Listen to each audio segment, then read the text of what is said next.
Hello friends, welcome to Phoenix mentorship. આજે આપણે ગવર્નન્સના ઘણા બધા કીવર્ડ જોવાનો ટ્રાય કરીશું, જે કીવર્ડ્સ તમને મેઇન્સની એક્ઝામમાં જ્યારે ગવર્નન્સનો કોઈ પણ અનનોન ક્વેશ્ચન પૂછાય, ઇવન નોન ક્વેશ્ચનમાં પણ આ બધા કીવર્ડ્સ તમે યુઝ કરી શકો છો. અને અમારી 100% ખાતરી છે કે જો તમે આ કીવર્ડ્સ તમારા આન્સરમાં લખ્યા તો 0.5 થી 1 માર્ક્સનો જે ગેપ છે, એ તમને 100% તમારા રિઝલ્ટમાં દેખાશે. કીવર્ડ્સને જોતા પહેલાં એક ક્વેશ્ચન તમે આ રીડ કરો. ડઝ ધ સ્વાગત initiative of Gujarat establish a new paradigm the governance? મતલબ કે જે સ્વાગત ઇનિશિયેટિવ છે એને શું શાસનમાં નવો પરિપ્રેક્ષ્ય ઊભો કર્યો છે કે નહીં, એના પર આ ક્વેશ્ચન છે. હવે તમે માની લો કે તમને આ 3 પેજમાં લખવાનું આવે, 15 માર્ક્સમાં જ્યારે આ ક્વેશ્ચન લખવાનો આવે અને તમારી પાસે હોય લગભગ 10 થી 13 મિનિટ, શું તમને લાગે છે કે તમે 3 પેજ ભરી શકશો? અને જ્યારે તમને સ્વાગત ઇનિશિયેટિવ વિશે વધારે ખબર નથી હોતી, તો 2 થી 3 લાઈન ખબર છે, ત્યારે તમે શું કરશો? ત્યારે તમને આવા બધા જે કીવર્ડ છે એ તમને ખૂબ જ કામ લાગી શકે છે. આ કીવર્ડ્સ નોર્મલ નથી. અત્યારના ઘણા બધા જે ટોપર છે, યુપીએસસી ટોપર છે, એમના આન્સર શીટ, એમની ટોપર્સ જે કોપીઝ હોય છે, એમની નોટ્સ અને અમારા એક્સપિરિયન્સ પરથી આ બધા કીવર્ડ્સ બનાવ્યા છે, જે તમે મલ્ટિપલ જગ્યાએ યુઝ કરી શકો. ફક્ત એક જ ક્વેશ્ચનમાં નહીં, પરંતુ મલ્ટિપલ જગ્યાએ આ બધા જે કીવર્ડ છે એને તમે યુઝ કરી શકો છો. તમારે શું કરવાનું છે? તમારે ફક્ત આન્સરમાં એને અપ્લાય કરતા શીખી જવાનું છે. થોડી ઘણી પ્રેક્ટિસ કરશો તો 100% જ્યારે પણ એક્ઝામ આવશે ત્યારે એક્ઝામમાં પણ આ બધા કીવર્ડ્સ એપ્લાય થઈ જશે. અત્યારે ફક્ત આ જે ક્વેશ્ચન છે એ તમારા માઇન્ડમાં રાખજો. જ્યારે પણ આપણે બધા કીવર્ડ જોઈએ છીએ ત્યારે આ ક્વેશ્ચનમાં કેવી રીતે કીવર્ડ્સ ફિટ થાય છે એ પણ આપણે જોઈશું. આપણો ફર્સ્ટ કીવર્ડ છે મા બાપ કલ્ચર. આ કીવર્ડ્સનો પહેલાં તો મિનિંગ સમજો. તમે કોઈ જગ્યાએ સરકારી ઓફિસમાં સર્વિસ લેવા માટે અથવા તો સેવા મેળવવા માટે ગયા હોય અને તમારે આજીજી કરવી પડતી હોય, અથવા તો પછી જે તે ઓફિસરને વારંવાર રિક્વેસ્ટ કરવી પડતી હોય છે, અને ઓફિસર કે સરકાર એવું માની લેતા હોય છે કે અમે જ મા બાપ છીએ અને સિટીઝન છે એ છોકરાઓ છે, તો અમે કહીએ એમ થશે. તો આવું જે કલ્ચર છે ને એને માય બાપ કલ્ચર કહેવામાં આવે છે. તો આ તમે સ્વાગત ઇનિશિયેટિવમાં કેવી રીતે લખશો?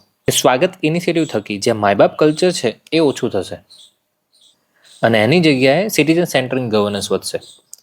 તમને આઈડિયા આવી રહ્યો છે? આ એક કીવર્ડ થયો. તમારે ફક્ત સ્વાગત ઇનિશિયેટિવમાં તમારે લખી દેવાનું કે મા બાપ કલ્ચરને ઓછું કરશે અથવા તો ઘટાડશે. સેમ એવી રીતે એબીસીડી કલ્ચર પણ તમે લખી શકો છો. આમાં એ ફોર અવોઇડન્સ, બી ફોર બાયપાસ અથવા તો બ્લેમ, સી ફોર કન્ફ્યુઝ અથવા તો કરપ્શન અને ડી ફોર ડિલે. હવે સ્વાગત ઇનિશિયેટિવમાં તમે આ કેવી રીતે ફિટ કરશો? તો લખો કે સ્વાગત ઇનિશિયેટિવ થકી જે અવોઇડ થતું હતું એ અવોઇડ નહીં થાય, જે બાયપાસ થતા હતા, મતલબ કે જે સિટીઝનની જે પણ ગ્રીવાન્સીસ છે, સિટીઝનની જે ફરિયાદો હતી, બાયપાસ થતી હતી. સિટીઝનને કન્ફ્યુઝ કરવામાં આવતા હતા, કે સિટીઝનને કહેવામાં આવતું હતું કે તમે આ લેટર લેતા હો અથવા તો પછી આ ડોક્યુમેન્ટ લેતા હો તો જ તમારી આ જે સર્વિસ છે, સેવા છે, અમે પૂરી કરીશું. પછી ડિલે કરવામાં આવતું. પર્ટિક્યુલર 5 દિવસમાં આખું જે સેવા છે એ પૂરી પાડવાની જગ્યાએ 15 થી 20 દિવસ કરવામાં આવે અથવા તો મહિનો કરવામાં આવે, તો એ ડિલે કરવામાં આવતો. તો સ્વાગત ઇનિશિયેટિવ થકી જે અવોઇડન્સ છે એ ઘટશે, બાયપાસ ઘટશે, કન્ફ્યુઝ જે લોકોને કરવામાં આવતા એ નહીં થાય અને ડિલે ઘટશે. સમયસર બધી પ્રક્રિયા પૂર્ણ થશે. તો એબીસીડી યાદ રાખો. એબીસીડી કલ્ચરની સાથે સાથે તમે રોડ કલ્ચર પણ મેન્શન કરી શકો છો. હવે સ્વાગત ઇનિશિયેટિવના જ્યારે ફાયદા લખવાના હોય ત્યારે તમે આવું બધું લખો કે સ્વાગત ઇનિશિયેટિવ થકી રિસ્પોન્સિવ ગવર્નન્સ બનશે, ઓપનનેસ આવશે, એકાઉન્ટેબલ ગવર્નન્સ બનશે અથવા તો એકાઉન્ટેબિલિટી આવશે શાસનમાં, અને છેલ્લે શાસનમાં ડિસિપ્લિન જળવાશે. તમને આઈડિયા આવી રહ્યો છે? સ્વાગત ઇનિશિયેટિવ આપણે જે ક્વેશ્ચન જોયો હતો એ ક્વેશ્ચનમાં તમે માય બાપ કલ્ચરનું લખશો, એબીસીડીના દરેકે દરેક જે પોઈન્ટ છે એ લખશો, રોડ કલ્ચરના પોઈન્ટ લખશો, તો અહીંયા જ તમારા 9.9 કીવર્ડ થઈ ગયા. મતલબ કે સ્વાગત ઇનિશિયેટિવ થકી માય બાપ કલ્ચર ઘટશે. એબીસીડીમાં જેટલા પણ ટોપિક હતા એ તમે 4 પોઈન્ટ લખો, આજે બીજા 4 પોઈન્ટ પ્લસમાં લખો, તો તમારા 9 પોઈન્ટ તો અહીંયા થઈ ગયા. સેમ એવી રીતે તમે આ કીવર્ડ લખી શકો, રૂલ બુક ડેમોક્રેસી. મતલબ કે સ્વાગત ઇનિશિયેટિવ થકી રૂલ બુક ડેમોક્રેસીથી આગળ જઈને નાગરિકોને શું જરૂર છે એ સેવા આપવામાં આવશે. ફરીવાર કહું છું કે આ બધા કીવર્ડ છે તમે નોટ્સમાં એકવાર તમે લખી દો અને મલ્ટિપલ જગ્યાએ યુઝ કરતા શીખી જાઓ, મલ્ટિપલ જગ્યાએ અપ્લાય કરતા શીખી જાઓ. જેમ કે હું તમને સમજાવું, જેમ કે આ માય બાપ કલ્ચર છે, એને શું તમે આરટીઆઈમાં નહીં લખી શકો? આરટીઆઈના પોઝિટિવમાં તમે લખી શકો કે આરટીઆઈ થકી માય બાપ કલ્ચર ઓછું થયું છે અથવા તો ઘટાડો જોવા મળે છે. સેમ એવી રીતે સિટીઝન ચાર્ટરમાં શું નહીં લખી શકો? લખી શકાશે. સેમ એવી રીતે સોશિયલ ઓડિટમાં લખી શકાશે? હા, લખી શકાશે. શું તમે સિવિલ સર્વન્ટ ના રિલેટેડ કોઈ પણ ક્વેશ્ચન આવે તો લખી શકાશે. હું તમને આ જ કહેવા માગું છું, એને ફક્ત મલ્ટિપલ જગ્યાએ યુઝ કરતા શીખી જાઓ. અને તમે દરેક સિલેબસના જેટલા પણ ટોપિક છે, સિટીઝન ચાર્ટર હોય, આરટીઆઈ હોય, પબ્લિક સર્વિસ એક્ટ હોય, ઇવન સિવિલ સર્વન્ટ રિલેટેડ કંઈ પણ હોય, એનજીઓ સમથિંગ કંઈક, એમાં પણ તમે આ બધા કીવર્ડ છે એ ખાસ યુઝ કરી શકો છો. તમારે ફક્ત આને એપ્લાય કરતા શીખવાનું છે. સેમ એવી રીતે તમે એબીસીડીનું વિચારો. એબીસીડી તમે સિવિલ સર્વન્ટમાં પણ યુઝ કરી શકશો, તમે આરટીઆઈ છે એમાં પણ યુઝ કરી શકશો. કે આઈટીઆઈમાં પહેલાં શું થતું હતું, અવોઇડ કરવામાં આવતા હતા, પરંતુ ટાઈમ બાઉન્ડ જે ડિલિવરી 30 દિવસમાં અથવા તો 24 કલાક અથવા તો 48 કલાકમાં જે ઇન્ફોર્મેશન પહોંચતી કરવાની છે, એના લીધે જે અવોઇડ થતું હતું એ નહીં થાય, બાયપાસ થતું હતું એ નહીં થાય, કન્ફ્યુઝ કરવામાં આવતો એ નહીં થાય, ડિલે કરવામાં આવતો એ પણ નહીં થાય. અને એના કારણે જે responsive governance, openness, accountability, discipline જોવા મળશે. તમને આઈડિયા આવેલો છે? તમે આ રીતે જ બધા કીવર્ડ્સ યુઝ કરતા શીખી જાઓ. અને દરેકમાં થશે. એવું નથી કે ફક્ત સોશિયલ ઓડિટનો કોઈ પણ ક્વેશ્ચન આવે ત્યારે પણ તમે એબીસીડી, રોડ કલ્ચર યુઝ કરી શકો છો. રૂલ બુક, ડેમોક્રેસી એમાં પણ યુઝ કરી શકો છો. સેમ એવી રીતે તમે આ ચલતા હે કલ્ચરનું પણ યુઝ કરી શકો છો. આપણે ત્યાં ગવર્નન્સમાં શું જોવા મળે, આપણે ત્યાં અત્યાર શાસનમાં શું જોવા મળે કે બધું ચાલે રાખે, આપણે શું. તો આ ચલતા હે કલ્ચર એક કીવર્ડ થયું, એ તમે મલ્ટિપલ જગ્યાએ યુઝ કરો. ફરી આરટીઆઈમાં યુઝ કરી શકાય, સ્વાગતમાં યુઝ કરી શકાય, ગુડ ગવર્નન્સનો કોઈ પણ ક્વેશ્ચન આવે તો એમાં પણ યુઝ કરી શકો, સોશિયલ ઓડિટનો ક્વેશ્ચન આવે તો એમાં પણ યુઝ કરી શકો, સિવિલ સર્વન્ટનો કોઈ પણ ક્વેશ્ચન આવે એમાં પણ તમે યુઝ કરી શકો. હવે ચલતા હે કલ્ચરની જગ્યાએ શું હોવું જોઈએ? તો સેવાભાવનું કલ્ચર હોવું જોઈએ, કરુણા હોવી જોઈએ, કમ્પેશન હોવું જોઈએ. તો આ બધા કીવર્ડ તમે યુઝ કરતા શીખી જાઓ. નેક્સ્ટ કીવર્ડ છે મેરા ક્યાં મુझे ક્યાં કલ્ચર. આ પણ આપણા સિવિલ સર્વન્ટમાં આજે જોવા મળે જ છે કે મારે શું અને મારે શું જાય છે. તો આ જે કીવર્ડ છે તમે દરેક સિવિલ સર્વન્ટના નેગેટિવ પોઈન્ટમાં લખી શકો, આરટીઆઈના નેગેટિવ પોઈન્ટમાં લખી શકો, સિટીઝન ચાર્ટરના નેગેટિવ પોઈન્ટમાં લખી શકો, સોશિયલ ઓડિટના નેગેટિવ પોઈન્ટમાં પણ તમે લખી શકો. ઇવન સોશિયલ ઓડિટમાં ચલો માની લો કે તમારે એમાં નાગરિક માટે લખવું છે, તો નાગરિક માટે લખો કે નાગરિકનો એવો એટીટ્યુડ હોય છે કે મેરા ક્યાં મુझे ક્યાં કલ્ચર. તમને આઈડિયા આવ્યો છે? આને ફક્ત સિવિલ સર્વન્ટ અથવા તો શાસન રિલેટેડમાં જ ના લખો, તમે મલ્ટિપલ જગ્યાએ યુઝ કરી શકો છો. ઇવન તમે ઇકોનોમીમાં પણ આ બધા કીવર્ડ છે યુઝ કરી શકો છો. જ્યારે ઇન્ફ્રાસ્ટ્રક્ચરનો કોઈ નેગેટિવ પોઈન્ટ લખવાનો હોય ત્યારે તમે આવું લખી શકો છો કે મેરા ક્યાં મુझे ક્યાં કલ્ચરના કારણે આજે ઇન્ફ્રાસ્ટ્રક્ચરનો પણ જે વિકાસ થવો જોઈએ એ નથી થતો. ફરી વાર કહું છું કે બહુ ઓછું વાંચો. અમારો જે મોટો છે રીડ લેસ થિંક મોર, એને તમે વળગી રહેજો. અધરવાઇઝ કન્ટેન્ટ હંમેશા ટેલિગ્રામ ચેનલમાં પીડીએફ અથવા તો બુક્સમાં જ રહી જશે. એક્ઝામમાં વધારે યાદ નહીં આવે.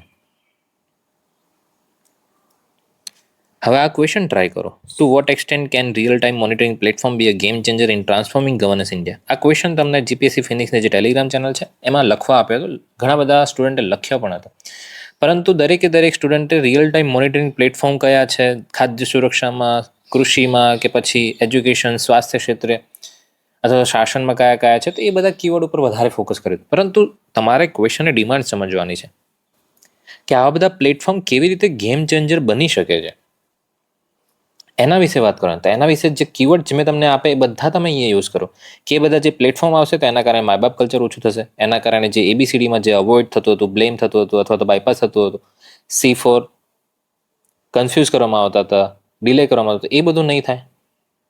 અને એના કારણે પછી તમે રોડનું પણ લખી શકો છો કે મોનિટરિંગ જે પ્લેટફોર્મ છે એના કારણે રિસ્પોન્સિવ ગવર્નન્સ આવશે, ઓબ્જેક્ટિવિટી આવશે, ડિસિપ્લિન આવશે, એકાઉન્ટેબલ બનશે. તો આ બધા જે કીવર્ડ છે એ તમે મલ્ટિપલ જગ્યાએ યુઝ કરો.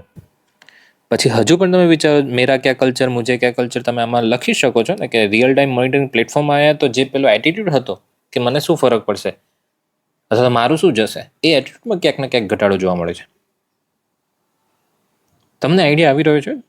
થોડા ઘણા જનરલાઇઝ સ્ટેટમેન્ટ લખવા એના કરતાં તમે જો આવા સ્પેસિફિક કીવર્ડ પબ્લિક રિલેટેડ અથવા ગવર્નન્સ રિલેટેડ કીવર્ડ લખશો તો તમારા આન્સરમાં એક એનરિચમેન્ટ જોવા મળશે અને તમને 0.5 થી 1 માર્ક્સનો 100% વધારો જોવા મળશે જ. તમને હું હજી કીવર્ડ એક આપવા માંગુ છું, અને આ કીવર્ડ તમને ખબર જ હશે પરંતુ તમે મલ્ટિપલ જગ્યાએ યુઝ નથી કરતા. જેમ કે ગુડ ગવર્નન્સના જે 8 પિલર છે, રેસ્ટ્રીપ. રેસ્ટ્રીપમાં શું હતું? Rule of law, accountability, consensus oriented, efficiency and effectiveness, transparency, responsive, inclusion અને છેલ્લે પાર્ટિસિપેશન. હવે આ કીવર્ડ છે તમે મલ્ટિપલ જગ્યાએ યુઝ નહીં કરી શકો? કરી જ શકાશે ને. શું તમે આ ક્વેશ્ચનમાં નહીં લખી શકો રિયલ ટાઈમ મોનિટરિંગ પ્લેટફોર્મ છે શા માટે ગેમ ચેન્જર બની શકે છે? તેમાં તમે લખી શકો કે રૂલ ઓફ લો આવશે એના કારણે, પછી એકાઉન્ટેબલ બનશે, કન્સેન્સસ ઓરિએન્ટેડ બનશે, એફિશિયન્ટ બનશે, ઇફેક્ટિવનેસ આવશે, ટ્રાન્સપરન્ટ બનશે, ઇન્ક્લુસિવિટી જોવા મળશે. કારણ કે જ્યારે આવું મોનિટરિંગ થતું હોય ત્યારે જે ખાસ કરીને દરેકનું સમાવેશિતા જે કહી શકાય તો જ આવશે. પાર્ટિસિપેશન વધશે,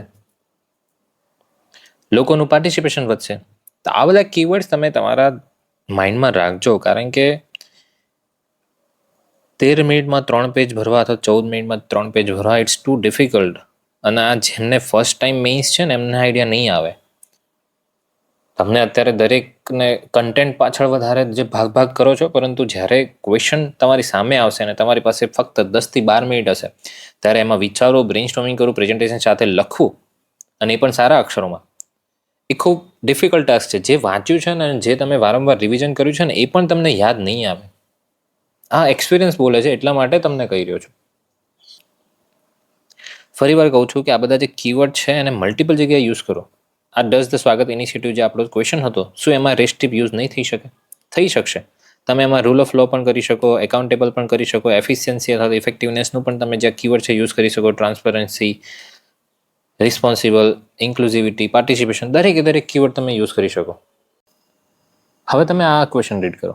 Y is responsive governance important for addressing citizen needs and expectation in timely manner? Discuss with suitable examples. હવે તમે જ વિચારો કે શું આ ક્વેશ્ચનમાં તમે રેસ્ટ્રિપ યુઝ નહીં કરી શકો? કે શા માટે રિસ્પોન્સિવ ગવર્નન્સની જરૂરિયાત છે? તો તમે રેસ્ટ્રિપના દરેક જેટલા પણ 8 છે એ પણ તમે લખી શકશો. આગળના જેટલા પણ આપણે કીવર્ડ જોયા, ચલતા હે કલ્ચર જોઈ લીધું, મેરા ક્યા મુझे ક્યા કલ્ચર ઘટાડવા માટે રિસ્પોન્સિવ ગવર્નન્સની જરૂર છે. માય બાપ કલ્ચરને ઓછું કરવા માટે રિસ્પોન્સિવ ગવર્નન્સની જરૂર છે. રોડ એબીસીડી વાળું તમે લખી શકો છો કે રેડના જેટલા પણ તમે જે પોઝિટિવ પોઈન્ટ છે એ અહીંયા તમે લખી શકો. એબીસીડીના જે નેગેટિવ પોઈન્ટ છે એ અહીંયા તમે લખી શકો કે અવોઇડન્સ ઓછું કરવા માટે, બ્લેમ અથવા તો બાયપાસને ઓછું કરવા માટે રિસ્પોન્સિવ ગવર્નન્સની જરૂર છે. પછી તમે એક્ઝામ્પલ આપો. હું જે અહીંયા તમને સમજાવું છું એ ખાસ થોડું વેલ્યુ એડિશન છે. એમાં તમારે એક્ઝામ્પલ તો લખવા જ પડશે.